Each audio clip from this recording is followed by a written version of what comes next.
हरे कृष्णा। आज हम बात करेंगे 1 फरवरी 2026 को पड़ने वाली माघ पूर्णिमा की, जो इस बार रविवार को है। यह तिथि स्नान, दान और तर्पण के लिए अत्यंत पुण्यदायी मानी जाती है।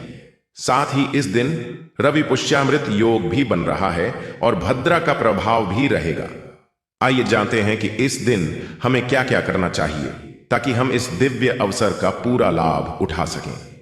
सबसे पहले एक महत्वपूर्ण श्लोक याद करें जो महाभारत से प्रेरित है।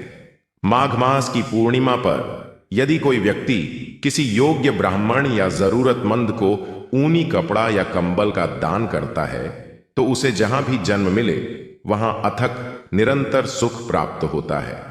संसार के सारे सुखों में तो थकान, मेहनत और निराशा छिपी रहती है, लेकिन यह दान ऐसे सुख की प्राप्ति कराता है जो कभी थकता नहीं, कभी खत्म नहीं होता। इसीलिए इस दिन कंबल या ऊनी वस्त्र का दान विशेष फलदायी है। साथ ही काले तिल का दान भी करें, खासकर पितरों के लिए, क्योंकि यह उनके लिए तृप्ति का साधन बनता है। अब बात स्नान की। शास्त्रों में कहा गया है कि माघ मास में विशेषकर पूर्णिमा पर पृथ्वी का हर जलाशय, तालाब, नदी गंगा के समान पवित्र हो जाता है। चाहे आप घर के नल के पानी से ही क्यों न स्नान करें, इस तिथि का प्रभाव ऐसा है कि वह गंगा स्नान के बराबर पुण्य देता है। इसलिए सुबह ब्रह्म मुहूर्त में या सूर्योदय से पहले उठकर स्नान अवश्य करें। अगर पूरे माघ में स्नान न कर पाए हों तो कम से कम इस पूर्णिमा पर यह अवश्य पूरा करें। यह छोटा सा प्रयास जीवन भर के पापों का नाश कर सकता है।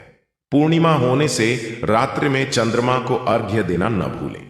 अगर कच्चा दूध उपलब्ध हो तो उसमें सफेद चंदन, अक्षत और फूल डालकर अर्घ्य दें।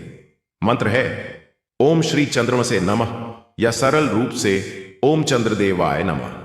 इससे घर में मां लक्ष्मी की कृपा बनी रहती है।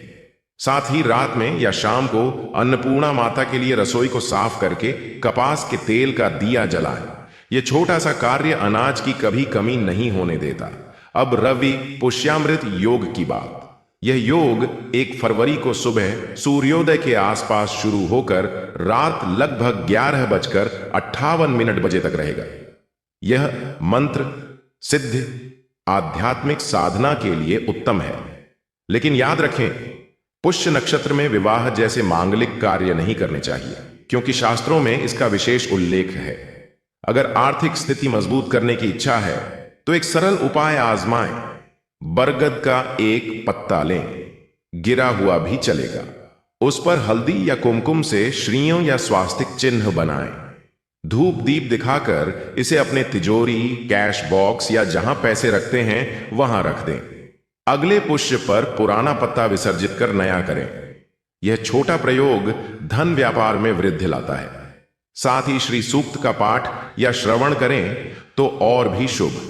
इस दिन भद्रा सुबह लगभग 5:43 से शाम 4:46 तक रहेगी और उसके बाद राहु काल भी शाम तक। भद्रा में कोई नया मांगलिक कार्य जैसे गृह प्रवेश, विवाह, नई संपत्ति खरीद आदि शुरू न करें, लेकिन पूजा, जप, तप, हवन, ध्यान आदि सभी कर सकते हैं। अगर कोई आवश्यक कार्य हो तो शाम 6 बजे के बाद करें, जब यह प्रभाव समाप्त हो जाए। और सबसे महत्वपूर्ण, पितरों का तर्पण। माघ पूर्णिमा पर तर्पण करने से पितृदेवता अत्यंत प्रसन्न होते हैं। सरल विधि, एक लोटे में जल लें, उसमें काले तिल डालें, कुशा हो तो बेहतर, दक्षिण मुख होकर गीता के किसी अध्याय का पाठ या श्रवण करें। फिर कहें, हे पितृगण, इस पुण्य का मैं आपको अर्पित करता हूं। आप तृप्त होइए, तृप्त होइए, तृप्त होइए। जल अर्पित कर दें। यह छोटी विधि भी बहुत प्रभावशाली है। तो याद रखें, मुख्य 3 बातें: स्नान, दान, कंबल/ऊनी वस्त्र और काले तिल और तर्पण।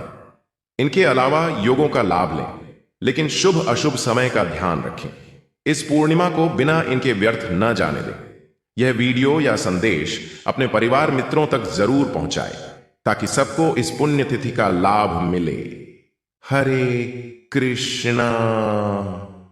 जय श्री राधे कृष्ण।